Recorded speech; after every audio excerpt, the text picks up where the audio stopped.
You're listening to Inside of You with Michael Rosenbaum. Thank you for listening to this podcast every week. We're not a huge podcast, but we've got our following and those supporters, and people really are enjoying it. And you're the reason why we're here. Ryan, good Hi. to see you. Good to see you too. And I want to say thanks to all my patrons. If you want to support this podcast, because we need you, go to patreon.com/insideofyou. Support the podcast. Keep it going. We love having great guests. Today we have a great guest, Lou Diamond Phillips. Big fan since I was young. He looks great. I do want to let you know that the video quality is not good. It's the first time in 330 episodes that on his side, it was just not great. Sometimes when you do Zoom. So please be lenient. Give me a little grace here. We did the best we could. It's a great interview though. And you'll love hearing from him that's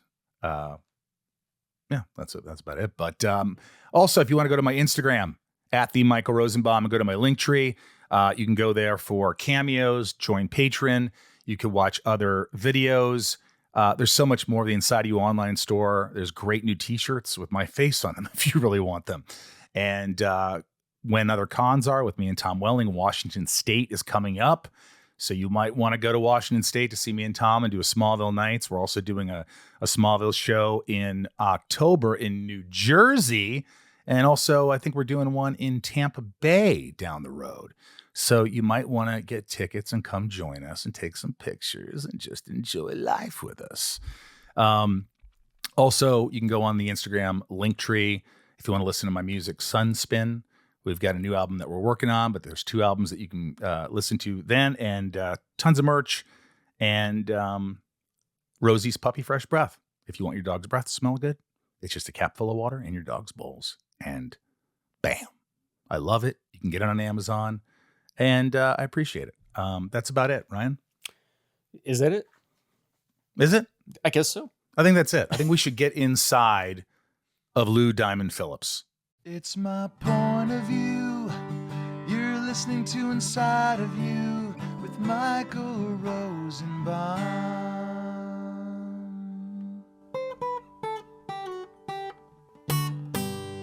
Inside of You with Michael Rosenbaum was not recorded in front of a live studio. Well, dude, here we are. I'm excited you're doing this. We have mutual friends, name drop, Jason Patrick and Kiefer, of course. Yes, indeed. And we've been on, thanks to the strike, we were all on the con circuit last fall. Because, do you like doing that? Do you like doing it?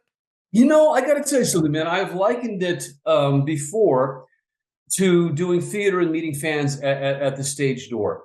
And I've always loved the connection to, the fans, the people, who have followed me and supported me and everything else. And I'm very grateful for that. And, I was a little, askance about it to begin with, because, the whole commerce of it all. But then I realized the deal is you show up at an appointed time in an appointed place, and they are guaranteed to meet you and guaranteed to have their time and say what you want. And I'm not one of these people who, hurries people through the line. It's an opportunity to make a connection that may never happen, if not for that setup. Some people can go their whole lives and go, oh, I'd like to meet, LDP or Michael Rosenbaum or whatever, and never run into you at the supermarket or something. So True. This is the deal, and this is why people buy tickets and why they come. And so I've embraced that, and I've come to really appreciate it. And it's really, really sweet to see the fan reaction. Well, I'm a big fan of yours. I know a lot of people are out there, and it's a treat having you. But by the way, when you're at a con, what did people ask for most for you to sign? Because you've done so many things. It's mostly, the photos and whatnot. I mean, when they bring their own stuff, that's always really interesting. Somebody's had a VHS or even the album, of La Bamba. That's kind of a big one. Some people go out of their way and get the posters and whatnot. Strangely, I've signed a bunch of guitars. I've signed a bunch of knives, Yeah. And so there's always something that's just a little left of center that's really interesting. Now, your thought you were born in the Philippines. Yeah. And my stepmom's Filipino. I have a close Oh, friend. really? I didn't know. Dude, we have to get down and throw down some adobo or something. Or some I'm an show expert, pal. by the Some way. show pal. Yeah, right. See, I got the whole Filipino houseboy thing working, man. I could do that. Do you cook or do you speak Tagalog? I do not, and I blame my mother. She never taught me. She never taught me. And most people think that I speak Spanish. Again, I do not. Just like I don't really play the guitar. So you just speak English. You don't speak any other languages. No. Yeah, it's what they say. The old joke. What do you call somebody who speaks 3 languages?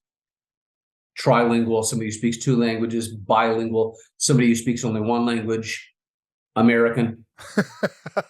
That's very, very true. Was he in the army, or he was a colonel, or what? Navy. Navy. No, my dad. There was some weird stuff out there. I was named after Gunnery Sergeant Lou Diamond, who was in the Marines.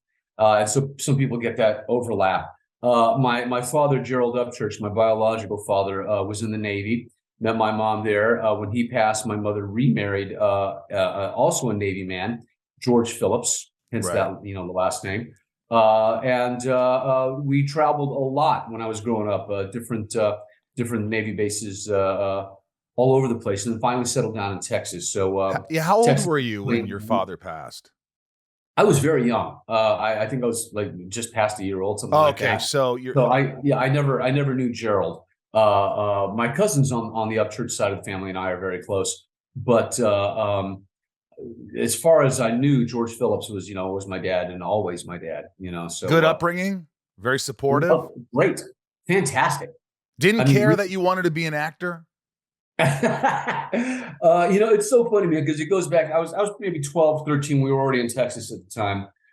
And my dad, who grew up in, North Carolina, he talks like this, and it's only gotten deeper and worse since he's lived in Texas. He said, son, what do you think you might want to do for a living? And at the time I said, oh, well, I'm going to be a writer. He goes, well, you might want to think about something that makes a little bit more money. So I came back a year later and said, you know what, Dad, I want to be an actor. That's not really what I had in mind, son.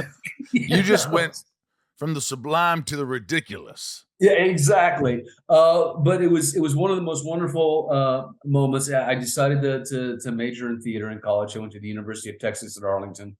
Not just my dad, but my high school counselor, my drama teacher.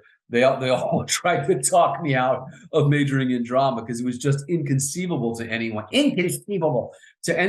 that you could make a living doing this. Growing up in Corpus Christi, Texas. And the first film that I got was a little Christian youth film called Angel Alley. And we had the premiere in Dallas, and my dad came up and you watched the movie.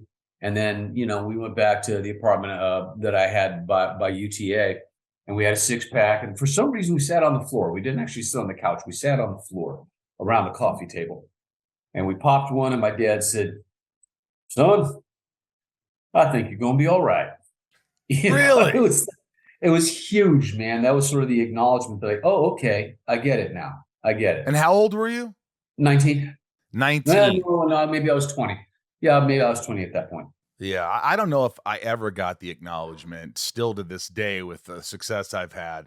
But wow, that's me. And it's so important, especially in an industry like this when you're just like, it feels like your dreams are so far away and the rejection is everywhere.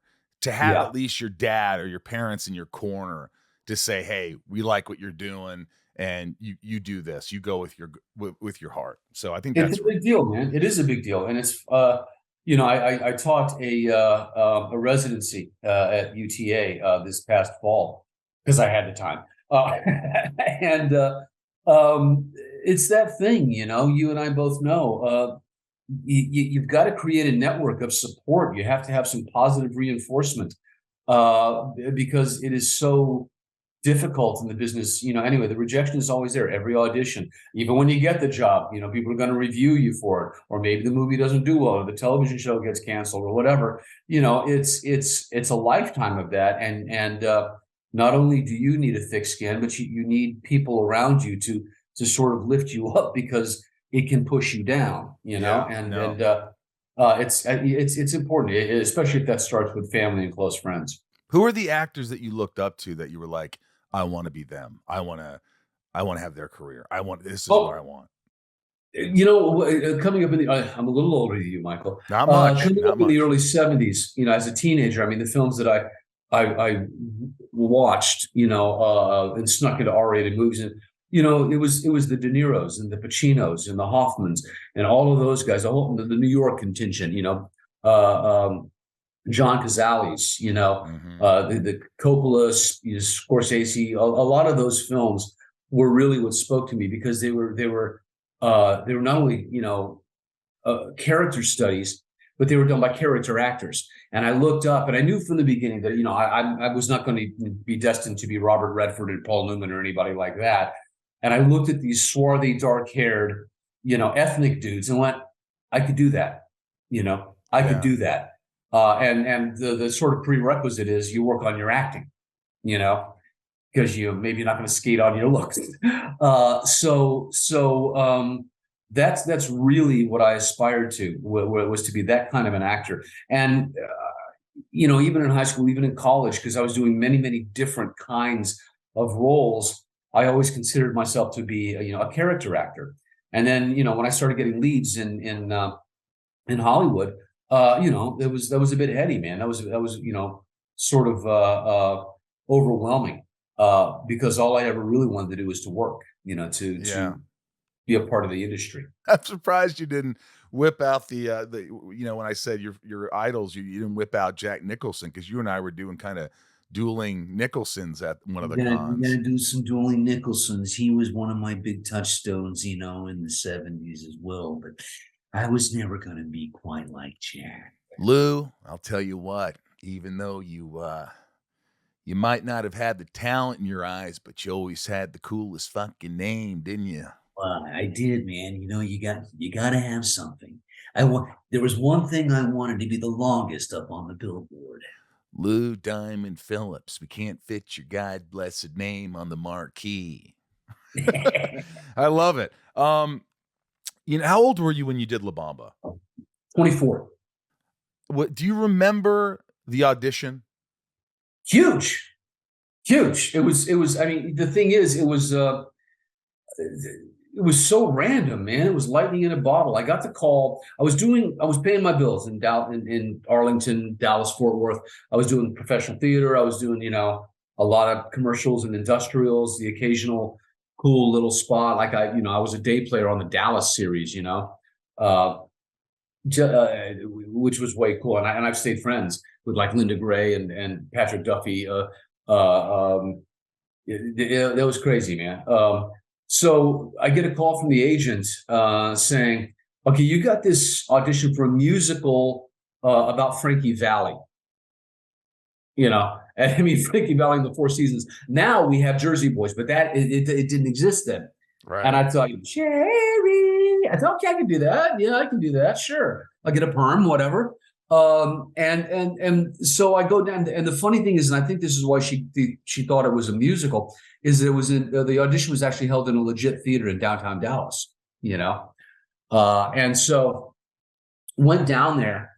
This was back in the day when, you got the sides when you walked in the door. You didn't get them the day before. I actually like that. Then everybody it's even playing field, and you don't have to really do the work. You just go in there and say, let's see what I come up with. Exactly, and then it's your talents, your instincts, all of that, Right. That's really what's at play. So I get it. I get the sides, and they have a couple of scenes, and I'm reading these, and I'm going, holy shit, this is not a musical. And then it was Junie Lowry and Phil Esparza, the associate producer. They explained it. It was Ritchie Valens, and all I can think of is, why is this Hollywood movie here in Dallas, Texas? I don't get it. And then after the fact, I find out that Danny Valdez, the associate producer, who played my uncle in it, who originally got the rights when he wanted to play Ritchie right after Zoot Suit, but then he aged out. It was his idea. Go to Texas, go to Dallas, go to San Antonio, because they'd already looked in LA, they'd looked in New York and Chicago. They saw 600 people for the role. And so at the end of the day, I got put on tape by Junie Lowry for both roles, for Ritchie and Bob. Did you have to sing? No, not in that audition, not in that one. So she, at the end of the day, she says, I'm not supposed to do this, but here's the full script. You'll probably be hearing from us. I read the whole thing and I'm blown away. I cannot believe this opportunity. So true to her word, about a week later, they get a call and they want to fly me to California for a screen test. You know, Wow. but it was a much longer process. There was almost a full week of continuing to audition. I ended up reading Bob with all of the other actors, still reading for Ritchie. I read with a bunch of the Donnas. And, you know, I mean, obviously at the end of the day, you know, I got the gig, which is funny though, because my mentor, my guy at the time, speaking at Nicholson, Adam Rourke, had done 5 films with Jack Nicholson. They were both contract players with the same studio in the late 50s and early 60s. They did a ton of biker movies together. And Adam's this guy from Brooklyn. He goes, Lou, there's not a snowball's chance in hell you're going to get this role. But you go out there, you kick their ass, and maybe you get to play the drummer. Right? You know what's You know what song I always think of though when I think of that movie? I had a girl, Donna was her name. Very nice, Michael. Thank God you didn't audition. I might not be sitting here today. Can you still sing that song? Oh yeah. Was that a cue? No, you don't have to, but you know, it's just I was just wondering. I had a girl, Donna was her name. Since she left me, I've never been the same, 'cause I love my girl. Donna, where can you be? Where can you be? Oh man, you still got it. Holy shit. Impromptu, just boom. Right. Inside of You is brought to you by Rocket Money. I talk about Rocket Money all the time with passion because I'm just wanting you to save money. That's it. That's what this app does. Rocket Money is a personal finance app that finds and cancels your unwanted subscriptions, monitors your spending, and helps lower your bills so that you can grow your savings. I just did this again. I wanted to watch a new show on a streamer, and I had to subscribe, and it's $11.99. And after this show's over, I don't want to stream there anymore. So I'm going to forget, but I won't forget because I have Rocket Money. Rocket Money has over 5 million users and has saved a total of $500 million in canceled subscriptions, saving members up to $740 a year when using all of the app's features. With Rocket Money, I have full control over my subscriptions and a clear view of my expenses. And Rocket Money will even try to negotiate bills for you by lowering them up to 20%. All you have to do is submit a picture of your bill, and Rocket Money takes care of the rest. They'll deal with customer service for you. Stop wasting your money on things you don't use. Cancel your unwanted subscriptions by Stop wasting money on things you don't use. Cancel your unwanted subscriptions by going to rocketmoney.com/inside. That's rocketmoney.com/inside.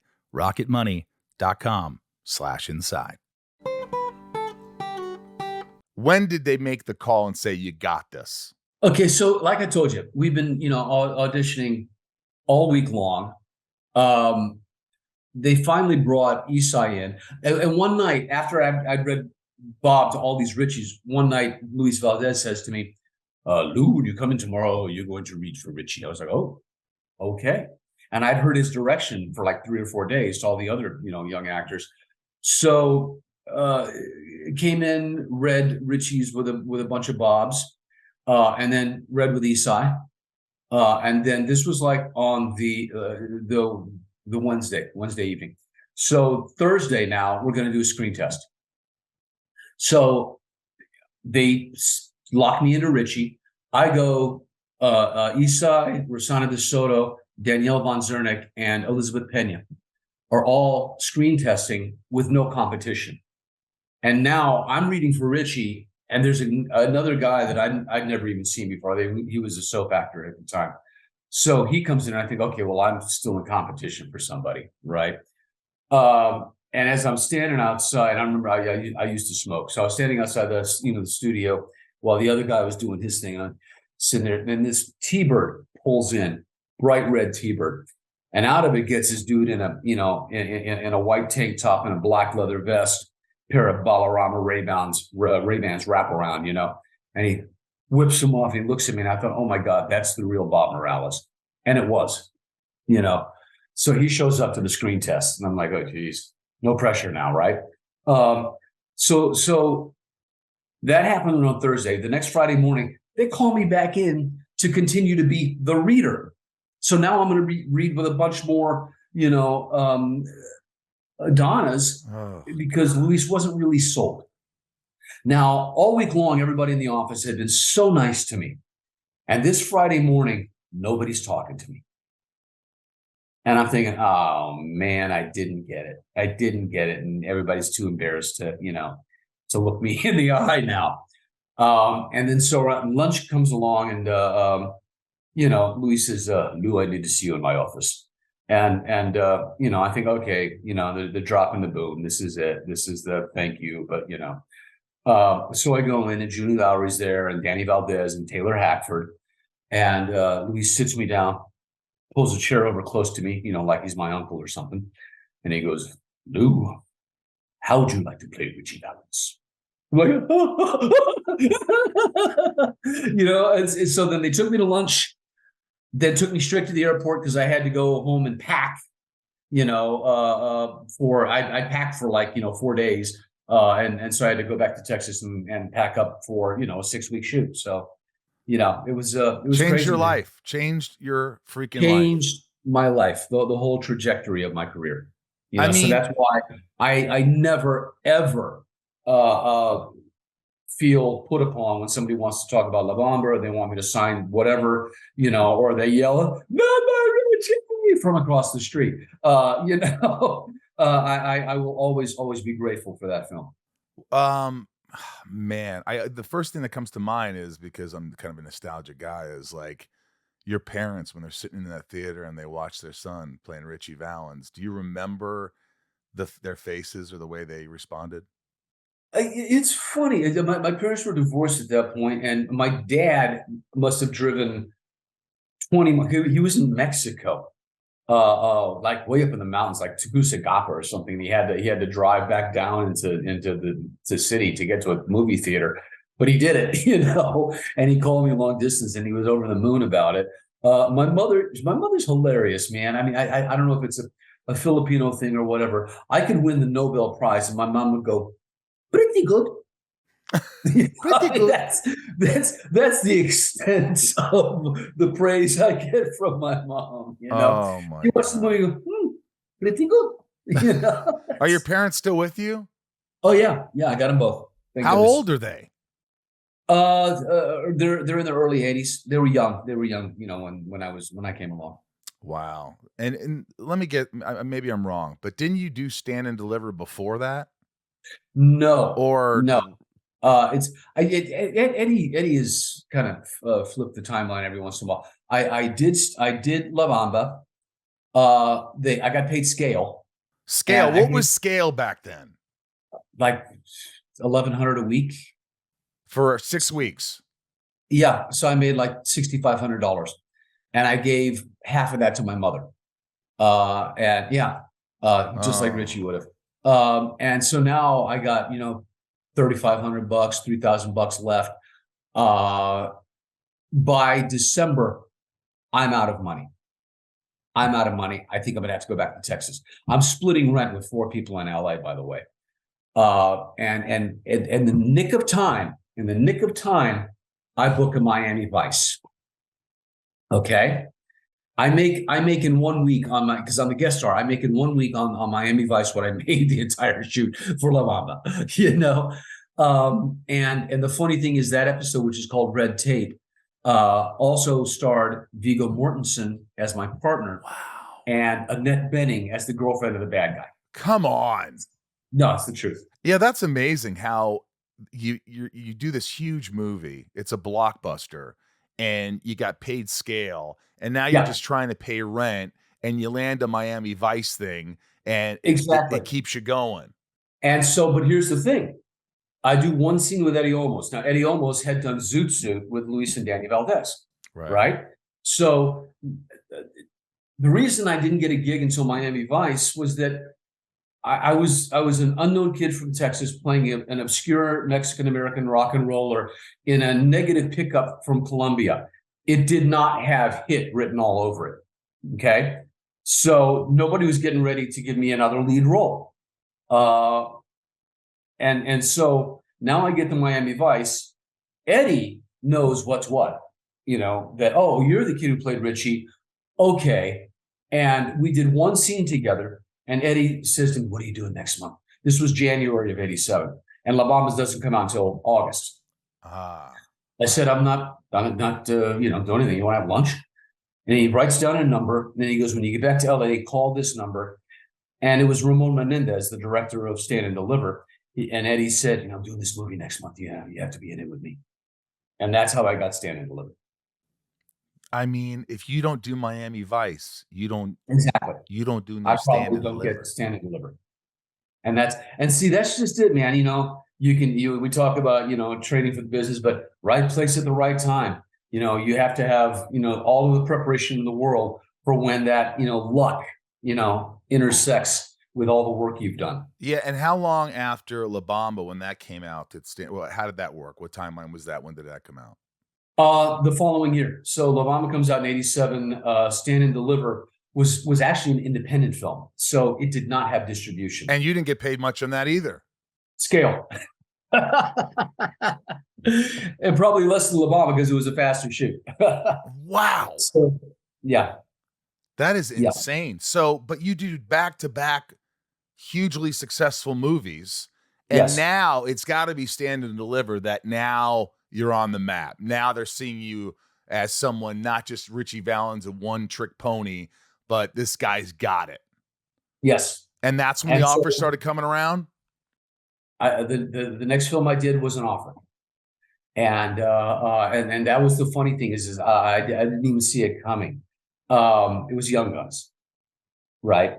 And so I go into the meeting at Fox, and John Fusco, the writer and producer, Chris Kane, the director, Joe Roth, Paul Schiff, the other producers, with Morgan Creek at the time. And, we have a great meeting. I've read the script. It's wonderful. Fantastic. They don't send me any sides. So I'm thinking, oh, God, what am I going to audition with? So I picked the big speech, and I think I picked another scene. And we talked for like 20 minutes, and there's a lull in the conversation. And I said, so I'm sorry they didn't tell me what to prepare, but, I have the speech for you if you want, and I've got a scene, if that's okay. And they kind of look at me, and Chris Kane kind of looks down the table at the other producers and whatnot. And they're all grinning. And he leans forward to me and he goes, Lou, the part's yours if you want it. I was like, okay, yeah, sure. I'm in. Wow. I didn't see that one coming. And not scale this time. Not scale this time. Not $1 million, but not bad for. But there was always Young Guns too. Exactly. Now, doing a movie like that, you're with all these young up and comers. Some have already, had a lot of success. What were the egos like? Because I talked to Michael Biehn, who was on the set of Tombstone, who did all this stuff, and then it seemed like there were a lot of egos, and people were cool. But what was it like on that set? Was everybody cool? Were they like just the boys hanging out? Inside of You is brought to you by Shopify. Shopify is the global commerce platform that helps you sell at every stage of your business. Let me tell you about Shopify. When this show started, and even Talkville, I didn't know what Shopify was. I didn't know how I was going to sell products, t-shirts and mugs and all these things. And someone showed me Shopify and how easy it was to use. And I always, Ryan, I'm always like, it's going to be too hard. I don't want to deal with it. And you're just wasting potential when you don't. And I finally signed up for Shopify, and it is so easy to use and navigate. I could put a 15% discount on in 3 seconds. I could put Rosie 15, boom, on all items. Yes. For how long? This date to this date. Which products are doing great? Oh, this one. Which products aren't selling?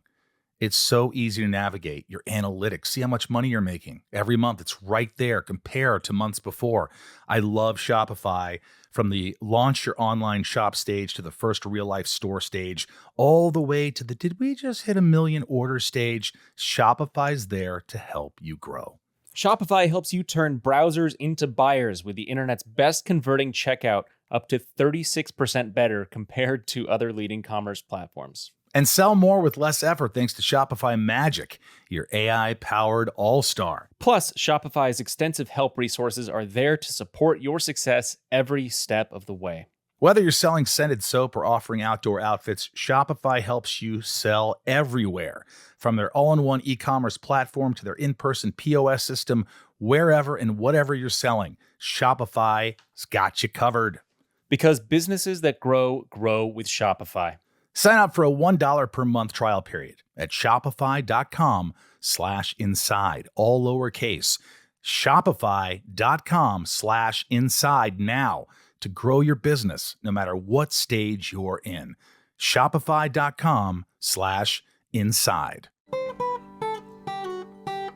It was more than cool, man. I mean, it was more than cool. There were no egos.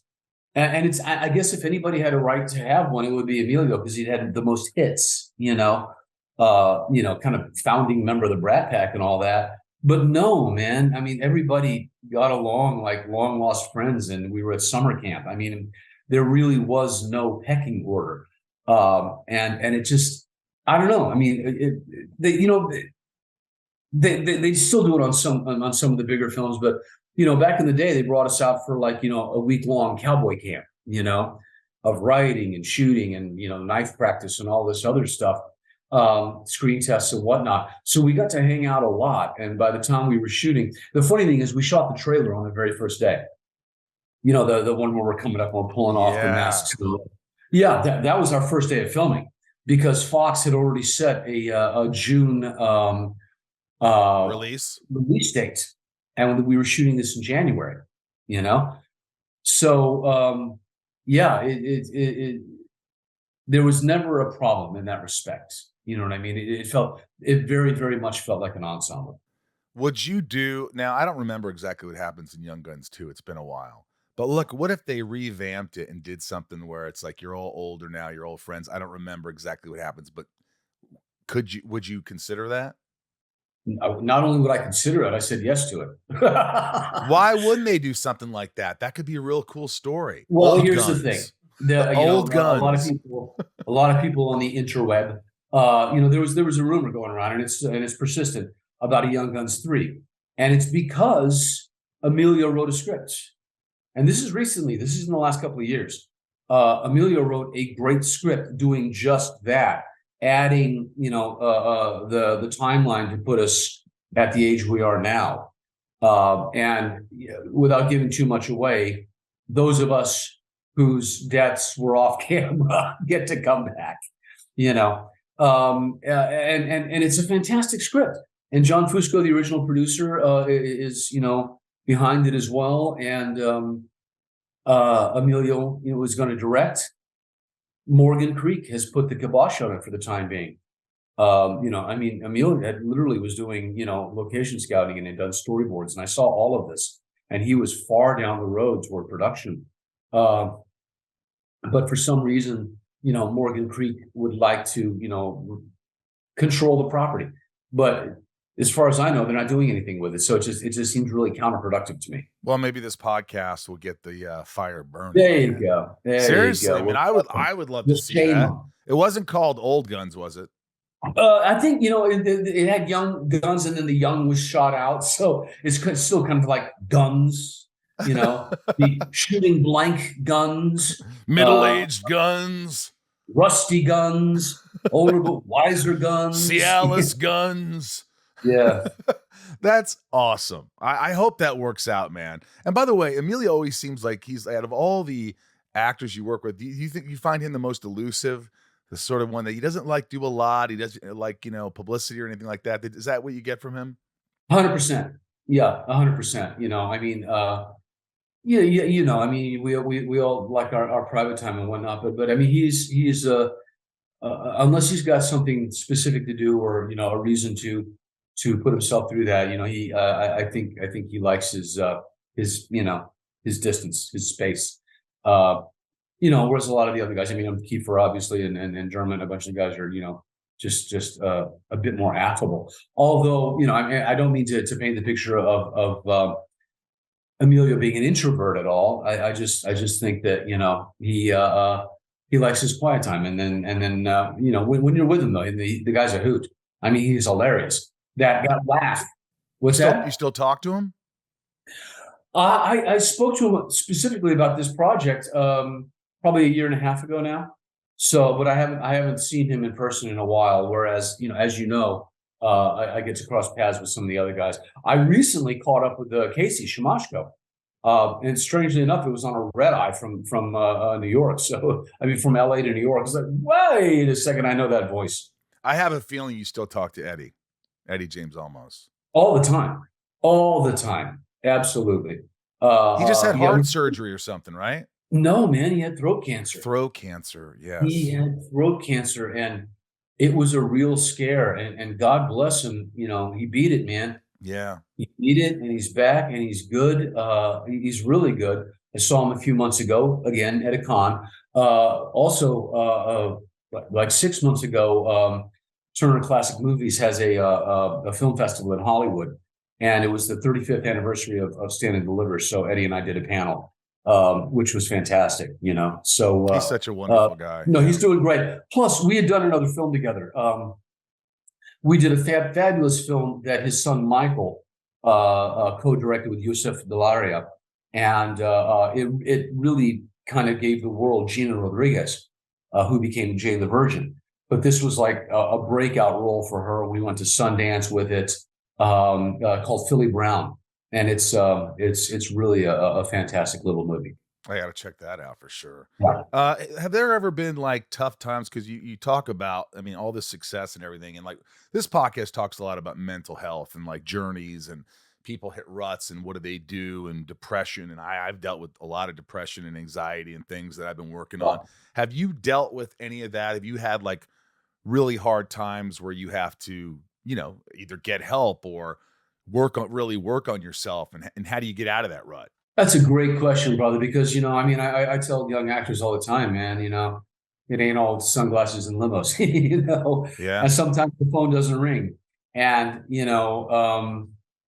having to take a project because you have to, because you got kids and you got bills and you got that sort of thing, Yep. and that can play on your mind as well. I mean, I have been eternally grateful to have been doing this for 40 years and still doing it, but there are those times when you wonder, man, am I gonna be, one of the casualties? I think you and I both know people that didn't make it, that, for one reason or another, got eaten up. Just life in general, a couple of divorces, that kind of thing. So yeah, I turned to therapy a time or two, just to air some stuff out, to vent some stuff. I've been fortunate in that I think, my demeanor and personality for the most part, avoids getting too black, but, there are those insecurities, man. There are those worries, those doubts, those fears, all of that stuff, and I'm very grateful that today we are much more accepting of the process of self-help, and the ability to reach out and to not look at it as a weakness but as an improvement, Amen. and I think the more that we can support that, the more that we embrace that in our industry, the healthier all of us are, and Yeah. I think it's a very good thing. What is it, like the one thing you think helps you with your mental health that you try to be consistent with? Family, first of all. I mean, when When I'm home, I'm dad. I cook. I do my own grocery shopping. Way back when I said, and you said it earlier, my life is going to change, but I'm not going to let it change me. And, I was fortunate in that, I was 24 years old when I got La Bamba, so I wasn't a kid. And I had a military father and a middle-class, upbringing, in a family with some, manners and some values. And so I brought that. And as you know, Hollywood can be very, very, what's the word I'm looking for? I mean, hypnotic, or it can charm you into placing value on the wrong things. Yes.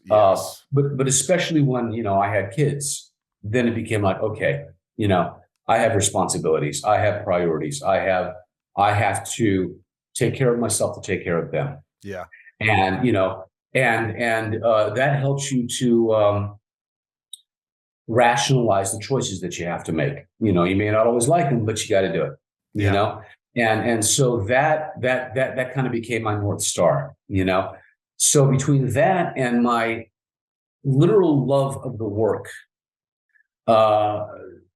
that saw me through some times, because if there's some films you take and you go, okay, this is one of those, Yeah. Oh yeah. I've taken those. Yeah. And then, the immediate reminder has to be, all right, hold on. Don't be so damn precious. You're getting paid to act. Yeah. And I go back to the beginning and go, that's all you ever wanted to do. Wow. And so I'm not going to win an Oscar for this one. I'm not going to be on the cover of some magazine because of this one or whatever. But bottom line, I'm getting paid to act. And that is a dream come true. And so to remind yourself of that was always a good thing for me. That's humbling. It really is. You ever work with any assholes? Yeah. But I mean, it's. How do you deal with assholes? Everybody do, like D'Onofrio was on the podcast, Vincent. And he talks about, he's like, well, I'll take them aside and I'll tell them, look, what are you doing? This isn't professional. We need to, Nice. You need to correct your behavior. I don't want to have to, and he'll kind of size them up a little bit. But have you ever had to deal with that where you're like, hey buddy, you can't do that? Not to that extent. And I mean, the interesting thing, aside from once in a while, I'm going, that's not necessary. Okay, let's move on. That's fine. Right. And to be quite honest, it's usually, I've been really fortunate. People that I've heard are assholes, or people that I've witnessed them being assholes, they tend to be really nice to me, and I don't know why that is. They don't, they really don't step to me all that much. I've seen people be disrespectful to crew, and that sucks big time. My wife and I, Yvonne was a hair and makeup artist, so there's a special place in my heart for crew, and also having directed and continuing to direct more for television. Man, you learn the value of a good crew, because they're the ones who are going to help you make your day at the end of the day and make you look good. So you got to protect them. I can't abide an actor who disrespects the crew. And it's, we all know this, and especially those of us who've gone through therapy. It's a response to insecurity. It's this, you treat me a certain way because I feel like I'm not good enough, or you don't think I'm good enough, or I'm not as far along as I should be, or I'm not at a level that I should be, and it's I don't ego, know it's insecurity, it's all that. Exactly. You ever kiss someone in the morning and you wish you hadn't? It's a real turnoff. Bad breath, that is. And that goes for everyone. Yes, I created a product called Rosie's Puppy Fresh Breath. Just one full cap in your dog's water. And wow, it's odorless, tasteless. You'll be kissing your dogs all day. My breath is delicious. Yeah, mine too. It's awesome. Rosie's Puppy Fresh Breath. Get it on Amazon today.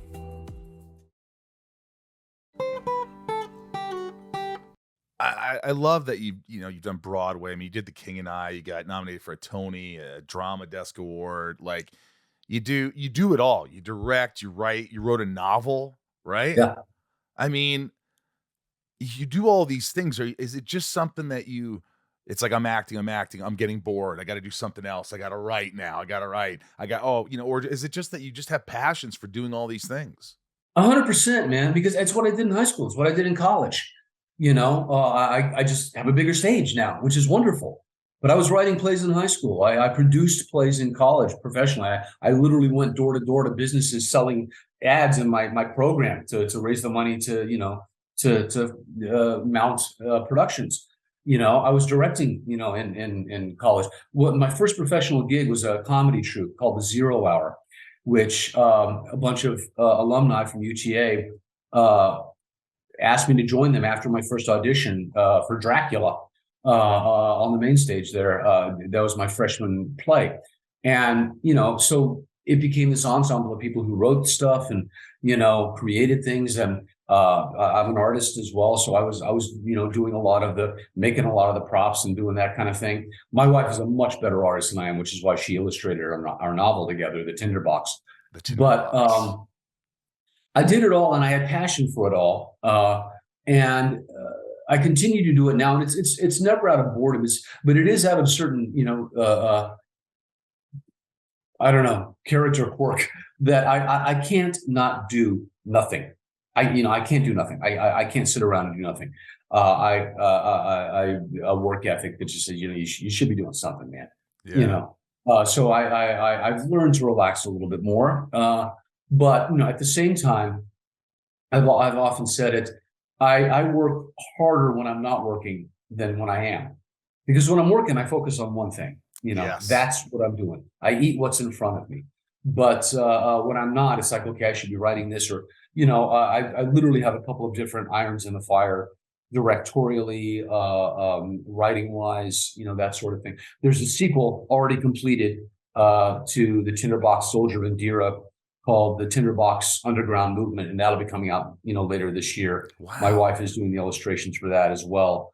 And that was the beauty of that project, is it was something we could do together.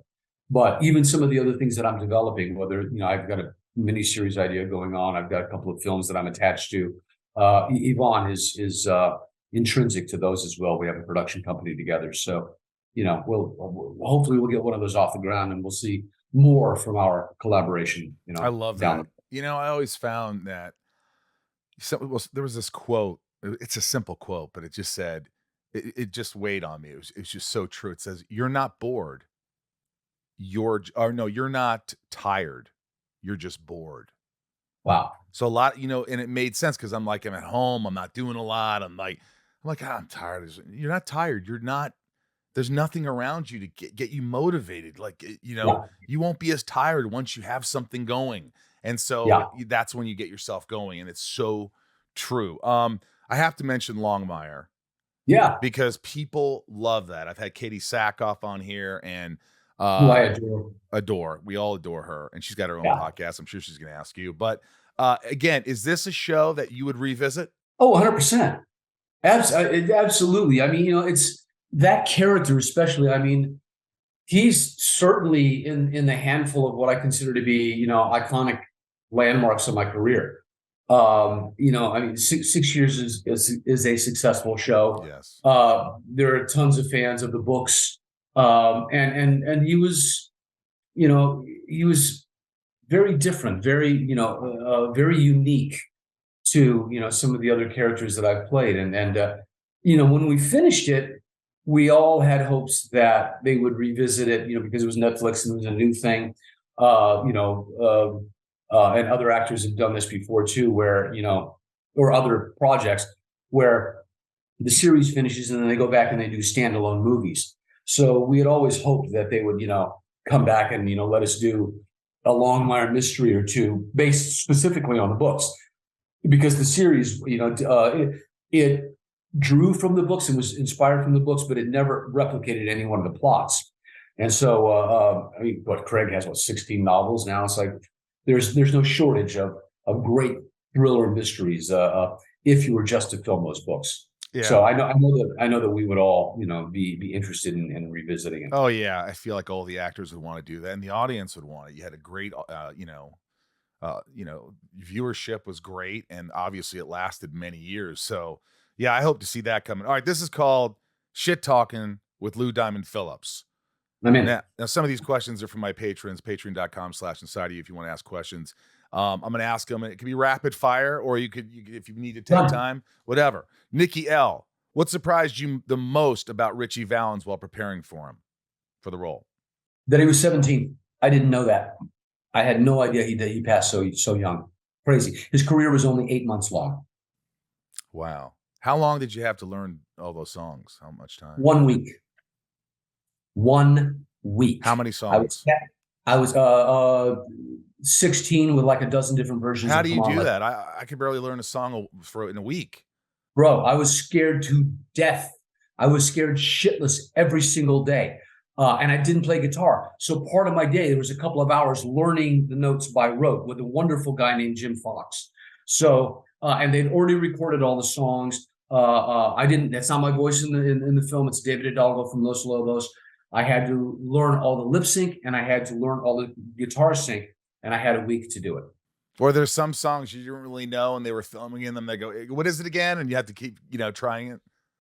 The actual montage of doing "Come On, Let's Go," which by nature, he keeps changing the lyrics.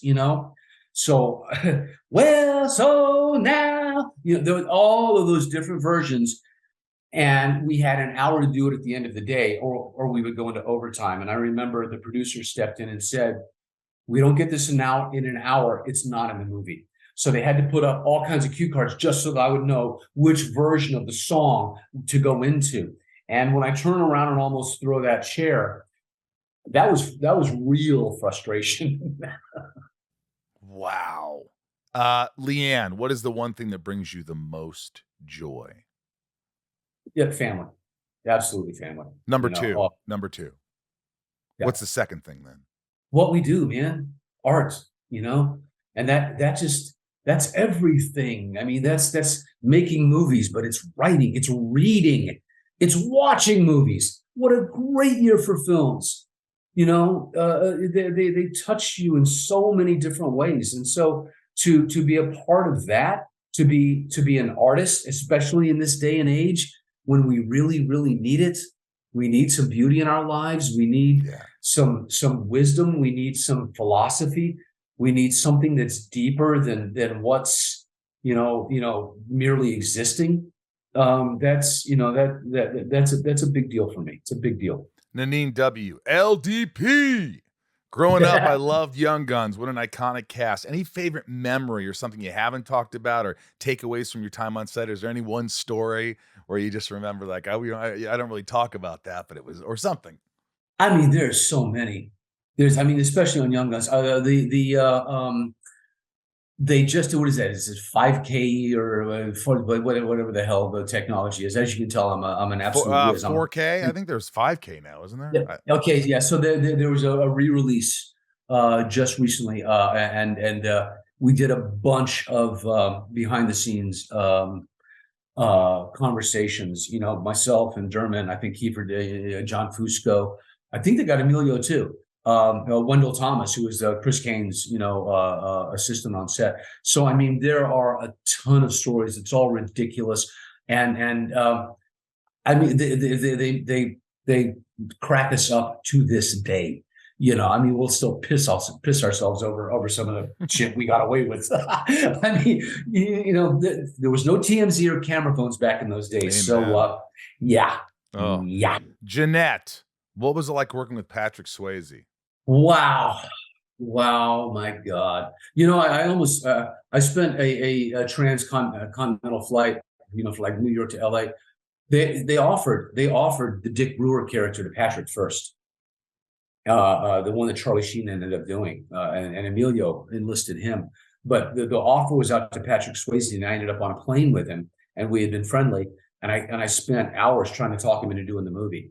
And he said, "I've done that so many times. I've done this. I've done the ensemble thing. I can't do it anymore."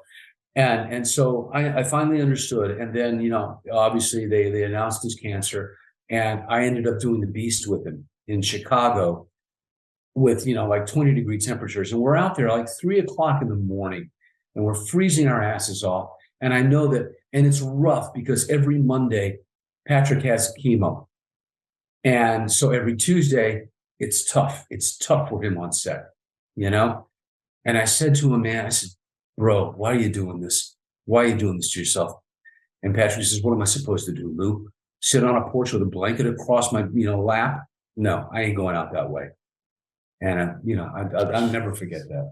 What a beautiful man. What a wonderful, wonderful man. Wow. And you and I were talking about this. That's another thing where you feel grateful, that we're still in the game, that we're still here because, Patrick was a friend and Bill Paxton was a friend. Man, the list goes on and on, of people that we've lost it's just, Luke Perry, it's just so unfair. It's just unbelievable. Paxton once, I was at a party and I was really sad because my girlfriend wouldn't take me back and she was with her ex and Paxton was there. And for some reason we just started talking and he's like, "You looking at some girls here?" Some girls. I go, "Yeah, actually my ex-girlfriend's here with her boyfriend and I've been trying to get her back." And I kind of told him the story. When you're like going through a breakup or whatever, or you broken up or whatever, your mind's so hyper focused on it that you don't care who you're talking to. You just like, it's like that scene in Airplane where he's on the plane and he's telling a story and the woman's all bones or lighting herself on fire. But he goes, "She's here. Where is she?" I go, "It's that mom." "Yeah, she's beautiful. Hey, I'm going to talk to her." I go, no, don't. And sure enough, I look over about an hour later and he's sitting there talking to her and he looks up at me. And it was just one of those moments where I'm like, Bill Paxton is trying to win me back the girl. This is fucking epic. Yeah. I didn't get her back, but no, eventually I did. That doesn't matter. We're almost done here. Dana asks, what songs are on your playlist that you can't get enough of? Wow. It's so funny because I will sometimes play online poker, and then they just kind of hit some stuff. And, it's kind of the typical things. Tom Waits, a lot of the singer-songwriters, a lot of Jackson Brown, Crosby, Stills, Nash, the Counting Crows, there's a lot of nostalgia there. What was that song by Tom Waits? I was feeling so lonely. Old 55. Yes. How does that go? How's the chorus go? Oh gosh. Like the truck driving, like there's a drive. But now the sun's coming up. I'm riding with lady love. Freeways, cars, and trucks. Stars beginning to fade. That's a great song. And I leave yeah. Tasha S. Did you ever keep anything from your movies? And if so, what was your favorite? I was literally talking about this with the CEO of the Academy. I still have the green La Bamba guitar from that first audition from the Silhouettes. I have that. I will be donating that to the Academy Museum at some point. Holy shit. Yeah. Love that one. Wow. Well, dude, this has been epic. I've been trying to get you on for a long time, and I'm so glad you took the time to hang with me. This was so easy, effortless, and inspiring, and I hope you'll come back sometime. 100%, brother, and I hope to see you down the road. I'm sure I will. You will. I love you. All my best to you and your family, and keep kicking ass. Will do, my brother. We'll do. All right. The quality is in Lou Diamond Phillips. Just having him here. Nice. Yeah. Good one. I loved him. I love him. He's such a good dude. He's such a talented man. So thank you, Lou, for being on the show. And if you didn't hear all the other stuff, just go to my Instagram, @Michael_Rosenbaum, and my link tree, and you'll find anything you need to find, whether it's the music or other podcasts or cameos or whatever. So, Ryan, you doing well? You still going to therapy? Still going to therapy. Yeah. Enjoying it? Yeah, it's helping. Yes. Good. That's what it's supposed to do.